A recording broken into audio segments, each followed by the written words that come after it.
श्री शिवाय नमस्तुभयम। दोस्तों, जैसा कि आप सभी लोग जानते हैं कि 17 नवंबर 2025 मार्गशीर्ष महीने में पड़ने वाली प्रदोष व्रत है और मार्गशीर्ष महीने की सोमवार प्रदोष व्रत है और हमारे हिंदू धर्म में इसका बहुत ही बड़ा और विशेष महत्व होता है। अगर कभी भी मौका लग जाए और मार्गशीर्ष महीने का प्रदोष व्रत सोमवार के दिन पड़ जाए तो आप लोगों को सिर्फ और सिर्फ तुलसी की सूखी लकड़ी वाला उपाय तो अवश्य ही करना चाहिए।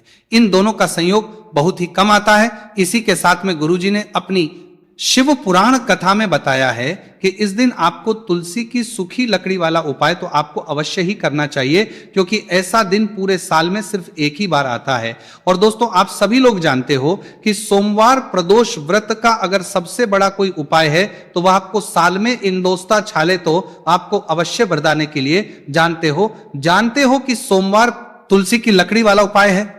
तो दोस्तों, सोमवार प्रदोष व्रत के दिन आप लोगों को इस तुलसी की सूखी लकड़ी वाला उपाय को जरूर करना है। बहुत सारे लोग होंगे जिन लोगों ने इस उपाय को ना किया हो, मतलब पूरा साल निकल गया, उन्होंने किसी भी दिन इस तुलसी की सूखी लकड़ी वाला उपाय को ना किया हो। पर दोस्तों, आपके पास एक आखिरी मौका बचा हुआ है, जो कि सोमवार प्रदोष व्रत के दिन है। इस दिन आप लोगों को इस वाले उपाय को जरूर कर लेना है। भले ही आपने पूरे महीने भर इस उपाय को ना किया हो, पर अगर आपने इस मार्गशीर्ष महीने के सोमवार प्रदोष व्रत के दिन अगर इस वाले उपाय को कर लिया तो आपको इस उपाय को करने का वह फल मिलेगा जिसकी आपने कभी कल्पना भी नहीं करी होगी। इसीलिए आप लोग इस वाले उपाय को एक बार जरूर कर लेना है, ताकि आप लोगों के हाथ से यह मौका ना जा सके और आप इस उपाय को का फल मिलेगा। दोस्तों, यह उपाय पंडित जी ने अपनी अभी की ही श्री शिव महापुराण की कथा में बताया है, जिस उपाय को आज हम आपको बहुत अच्छे से समझाने वाले हैं। इस वीडियो को देखने के बाद उपाय को समझने के लिए आपको कोई और वीडियो को देखने की जरूरत नहीं पड़ेगी। तो चलिए दोस्तों, उपाय को शुरू करते हैं। देखिए, ये इस मार्गशीर्ष महीने सोमवार प्रदोष व्रत के दिन ये इतना खास होता है, इतना महत्वपूर्ण होता है। देखा गया कभी कभी बड़े बड़े पूजा पाठ अनुष्ठान से जो कि मनोकामना पूर्ण नहीं होते, वहां मार्गशीर्ष महीने के सोमवार प्रदोष व्रत के दिन एक छोटे से उपाय करने से ही आपकी मनोकामना पूर्ण हो जाती है। और बहुत सारे लोगों ने इस उपाय को किया भी है, पर उनको इस उपाय को करने का फल भी जरूर मिला है।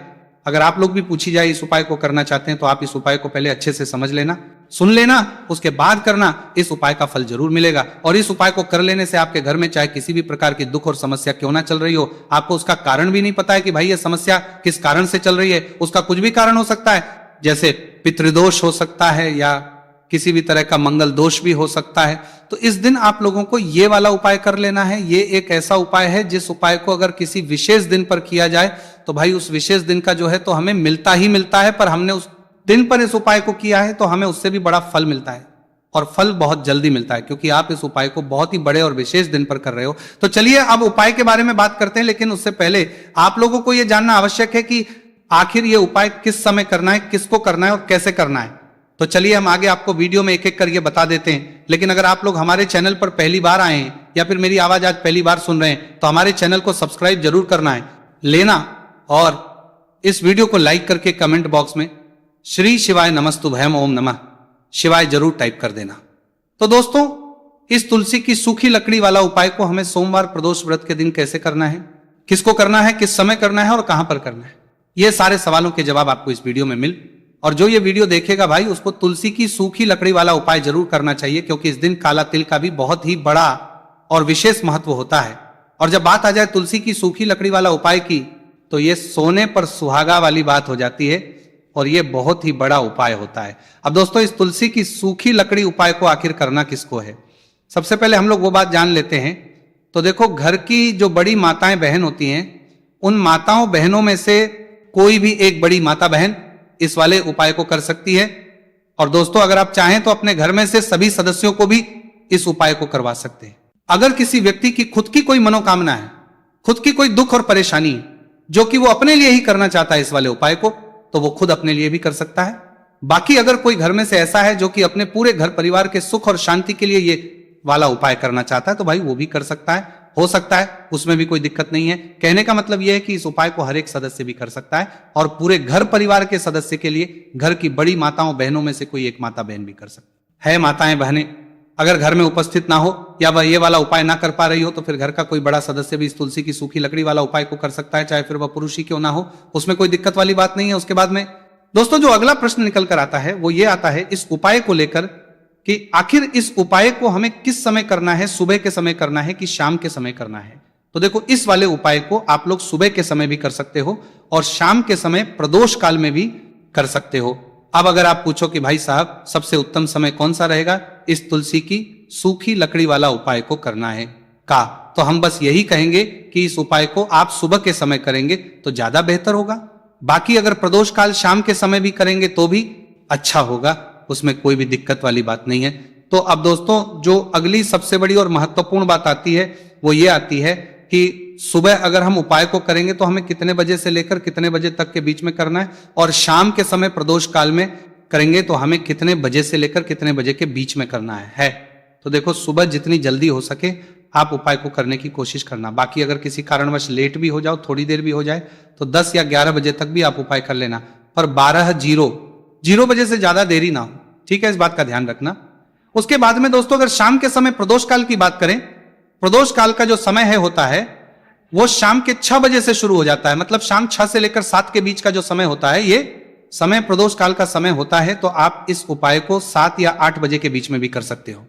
मतलब शाम के 6 बजे से रात 8 बजे के बीच में आप कभी भी इस वाले उपाय को कर सकते हो, उसमें कोई भी दिक्कत वाली बात नहीं है। देखिए, यदि हम किसी भी प्रकार के उपाय को निश्चित दिन और निश्चित तिथि पर करते हैं तो इसका हमें बहुत अधिक लाभ मिलता है, और इन उपायों को करने के बाद हमारे जीवन में बहुत अधिक परिवर्तन है। साथ ही साथ ये जो उपाय आपके जीवन की सारी परेशानियों को और सारी बाधाओं को दूर करने वाले हैं। देखिए दोस्तों, आज के इस पूरे ही वीडियो में हम आपको 3 चमत्कारिक उपाय बताने वाले हैं, और ये तीनों ही उपाय बहुत ही खास और बहुत ही ज्यादा विशेष होने वाले हैं। तो चलिए दोस्तों, जाने वाले हैं, लेते हैं गुरुजी द्वारा बताए गए सबसे पहले उपाय के बारे में। मार्गशीर्ष माह धन प्राप्ति उपाय, तुलसी की सूखी लकड़ी घर में रख देना। बहुत जल्दी करोड़पति बनोगे, पैसा पत्थर से बंधोरपति बनोगे, बरसेगा। राधे दधे दोस्तों, आपको किसी भी दिन तुलसी की सूखी लकड़ी का उपाय घर पर करना है, और ऐसा समझ लीजिए कि तुलसी की सूखी लकड़ी का यह उपाय आपको बहुत जल्दी करोड़पति बनाएगा, क्योंकि जो मेरी का महीना है यह श्री हरि विष्णु को सबसे प्रिय महीना है। तो देखिए, स्कंद पुराण में आता है कि भगवान विष्णु को सबसे प्रिय अगर कोई महीना है तो वो मार्गशीर्ष का ही महीना है, और मार्गशीर्ष के महीने में तुलसी के उपाय रातों रात आपके भाग्य को चमकाते हैं। ऐसे में आज की वीडियो में हम आपको तुलसी के ऐसे उपाय बताने जा रहे हैं जो रातों रात आपका भाग्य चमकाएंगे और बहुत जल्दी आपको महाधनी बनाएंगे। तो देखिए, श्री हरि विष्णु प्रसन्न होते हैं जब भी आप माँ तुलसी से जुड़ा हुआ कोई भी उपाय करते हैं। माँ लक्ष्मी प्रसन्न होती है जब आप श्री हरि विष्णु को प्रसन्न करते हैं। अब आज की वीडियो में जो उपाय हम आपको जा रहे हैं, इस उपाय को करने से श्री हरि विष्णु तुरंत प्रसन्न होते हैं और सीधे सीधे आप माँ लक्ष्मी को प्रसन्न कर लेते हैं। आपके जीवन में आप खुद अपने सौभाग्य को प्रसन्न कर लेते हैं। इसकी तरफ करने के भी आपके जीवन में आप खुद अपने सौभाग्य को प्रसन्न कर लेते हैं, प्राप्त कर लेते हैं इस छोटे से उपाय को करके। तो देखिए, सबसे पहले बात कर लेते हैं कि जो मां तुलसी है, इनके बिना श्री हरि विष्णु का पूजन और श्री हरि विष्णु का भोग दोनों ही अधूरे हैं। जब भी हम श्री हरि विष्णु को भोग कराते हैं, उनको भोग लगाते हैं, उसमें हम तुलसी दल जरूर डालते हैं, एक पत्ता डालेंगे, लेकिन तुलसी दल जरूर डालते हैं, क्योंकि बिना तुलसी दल के श्री हरि विष्णु कोई भी भोग स्वीकार नहीं करते। और मार्गशीर्ष के महीने में तुलसी का पूजन करने से व्यक्ति को सौभाग्य की प्राप्ति होती है, उसके घर में कभी निर्धनता नहीं आती है। आप देखिए, सबसे पहले तो आपको मार्गशीर्ष के महीने में एक हरा भरा तुलसी का पौधा अपने घर में लगाना चाहिए। अगर पहले से आपके घर में तुलसी का हरा भरा पौधा है तो बहुत उत्तम है, अगर नहीं है तो मार्गशीर्ष के महीने के लिए महीने में एक तुलसी जी का पौधा आप जरूर लेकर आ, क्योंकि सबसे श्रेष्ठ महीना है तुलसी के पौधे को अपने घर में लाकर लगाने के लिए। दूसरी चीज की बात कर लगाने के लिए, तुलसी चीज के पौधे को लेकर आ। तुलसी जी का पौधे के लिए क्या कर आपके लिए, देखिए, मार्गशीर्ष के महीने में या उससे पहले आपके घर में तुलसी जी का पौधा सूख गया है, और अगर तुलसी का पौधा आपके घर में सूखा हुआ है तो उससे कौन पाए है जो आप करके रातों रात अपने भाग्य को चमका सकते हैं। तो देखिए, अगर आपके घर में अगर आपके घर में तुलसी जी का सूखा हुआ पौधा है, इसमें आपको हरे भरे पौधे से उपाय नहीं करना। आपके घर में तुलसी जी का अगर सूखा हुआ पौधा है, उसी से आप उपाय करेंगे, इस चीज का ध्यान रखेंगे। तो देखिए, अगर तुलसी जी का पौधा सूख गया है तो आपको क्या करना है, छोटी छोटी टहनियां लेनी है, गिनकर के 7 टहनियां, ठीक है ना। कितनी टहनियां लेंगे, 7 टहनियां लेंगे। थोड़ा सा मौली धागा आपको लेना है, और 7 तुलसी की सूखी लकड़ी को एक के अपने अंदर एक यानी गट्ठा टाइप का बनाना है और उसको बांध देना है, ठीक है ना। सारी तुलसी की लकड़ियों को इकट्ठा करना है और मौली धागे से बांध देना है। बांध देंगे कलावा लपेट कर। अब आपको क्या करना है, रोली का इस तुलसी की सूखी लकड़ी पर आपको करना है रोली का तिलक करेंगे। अगर चंदन है तो थोड़ा सा चंदन लगा दीजिए। अब ये तुलसी की जो सूखी लकड़ी है ये आपको थोड़ी देर अपने घर के मंदिर में रखनी है श्री हरि विष्णु के सामने, और एक देसी घी का दीपक आपको श्री हरि विष्णु के सामने लगाना है। दीपक गोल बाती का लगाएंगे और उसमें एक चुटकी पिसी हुई हल्दी डाल देंगे, ठीक है ना। श्री हरि विष्णु को हल्दी बहुत प्रिय, दीपक लगा देंगे। थोड़ी देर बाद जो तुलसी की लकड़ियां हैं उनको ऐसे ही रखा रहने देंगे, तिलक कर देंगे। अब थोड़ी देर बाद आपको क्या करना है, तुलसी की वो जो सूखी लकड़ी बांधी थी कलावे से, मोली धागे से, अब आपको उन्हें उठाना है।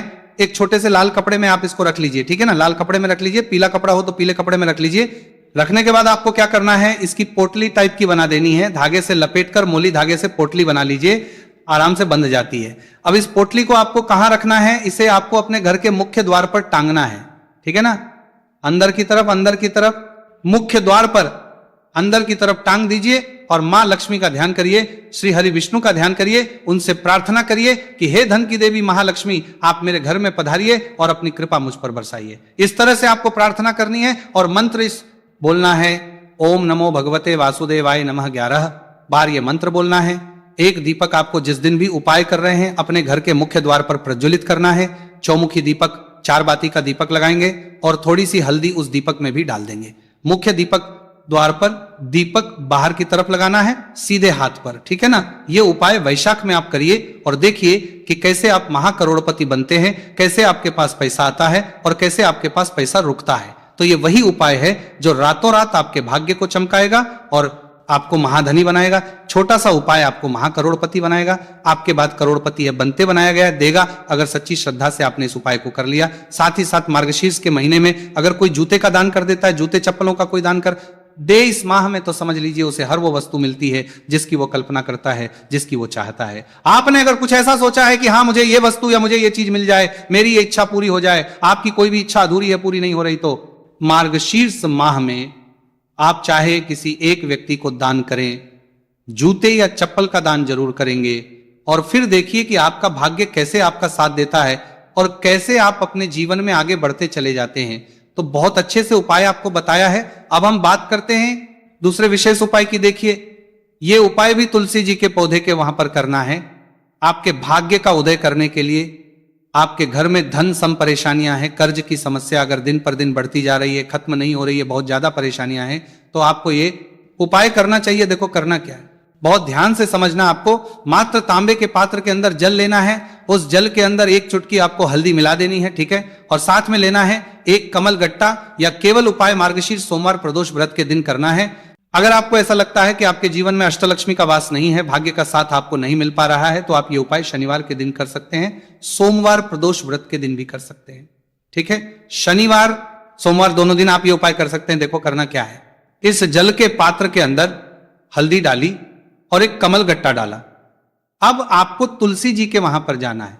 देखिए जब आप हल्दी डालोगे जल के पात्र के अंदर, तब आपको ओम नमो भगवते वासुदेवाय का 11 बार जाप करना है, फिर हल्दी डालना है। जब आप कमलगट्टा डालोगे तब आपको ओम श्री नमः या ओम महालक्ष्मी नमः इस मंत्र का जाप करते हुए कमलगट्टा डालना है, 11 बार जाप करना है, ठीक है। कमलगट्टा और हल्दी दोनों होना चाहिए। कमलगट्टा महालक्ष्मी का प्रतीक माना जाता है और हल्दी जो है वो भगवान विष्णु के निमित्त आप हल्दी डालेंगे, ठीक है। इस जल को आपको तुलसी जी की जड़ में अर्पित करना है, ओम नमो भगवते वासुदेवा का जाप करते हुए। बस इतना सा उपाय करना। धन संबंधी को कोई भी परेशानियां हैं वो सब दूर हो, ऐसी आपको प्रार्थना करनी है। कर्ज से जुड़ी कोई परेशानी हो तो ऐसी प्रार्थना करनी है कि ये दूर हो जाए, ऐसी कामना करते हुए ये दूसरा प्यारा सा उपाय आपको करना है। तो देखो ये हो गया उपाय जो कि आप सुबह से लेकर के शाम तक कर सकते हैं। प्रदोष व्रत सोमवार या शनिवार के दिन सिर्फ एक बार ही करना है। अब जो कमलगट्टे को आपको वहीं पर तुलसी जी के वहां पर रखे रहने देना है, आपको उठाना नहीं है। वो कमलगट्टा चाहे तो आप तुलसी जी के वहीं पर गांठ दें, ठीक है, तो भी चलेगा। तो इस प्रकार से आपको यह सुंदर सा उपाय करना है। अब हम बात करते हैं तीसरे उपाय की। ध्यान ना रखना, ये जो दूसरा उपाय है ये आपको आपके घर में ही करना है, बाहर कहीं पर भी करके आना, ठीक है। घर में अगर तुलसी जी हो तो ही आप ये उपाय कर सकते हैं। अब आपको क्या करना है, भगवान शिव के मंदिर में जाएंगे, जो एक बेलपत्र है वह माता अशोक सुंदर वाले स्थान पर आपको अर्पित करना है। डंडे का हिस्सा जलाधारी की तरफ हो चाहिए, उस प्रकार से आपको यह बेलपत्र अर्पित करना है। जब बेलपत्र अर्पित करोगे तब आपको कंदकेश्वर महादेव का नाम लेना है। माता अशोक सुंदरी वाले स्थान पर। ठीक है, आप जो चावल के दाने हैं, जो अक्षत लेकर आए हैं, वो भगवान शिव के शिवलिंग पर आपको अर्पित करना है। जब आप अर्पित करोगे तब आपको बृहस्पति शवर महादेव का नाम लेना है। बृहस्पति शवर महादेव एक ऐसे महादेव है जो आपके गुरु ग्रह को मजबूत करता है, तो आपको इस प्रकार से अर्पित करना है। और अंत में एक लोटा जल धीरे धीरे पतले दरा से बृहस्पति शवर महादेव का स्मरण करते हुए या श्री शिवाय नमस्तु भयम का जाप करते हुए आप अर्पित करें। यह केवल और केवल सोमवार प्रदोष व्रत के दिन किया जाता है और यह उपाय बहुत ही ज्यादा प्रभावशाली है। ध्यान रखना, हल्दी का उपयोग मत करना, चावल में पीला करना है। चावल को तो पीला चंदन ही होना चाहिए। ठीक है, अब ये जो उपाय जो भी करता है, निश्चित तौर पर उसके जीवन के सारे अंधकार दूर होते ही होते हैं, उसको सफलता भी मिलती है, बृहस्पति मजबूत होते हैं, किस्मत का साथ उसको मिलने लगता है। ये उपाय प्रदोष काल के समय करते हैं तो और लाभकारी सिद्ध होता है। तो दोस्तों, ये थे पूज्य गुरुजी द्वारा बताए गए कुछ बहुत ही खास उपाय। अगर आपको जानकारी अच्छी लगी हो तो वीडियो लाइक करिएगा। मिलते हैं फिर एक नए वीडियो के साथ। श्री शिवाय नमस्तु भयम।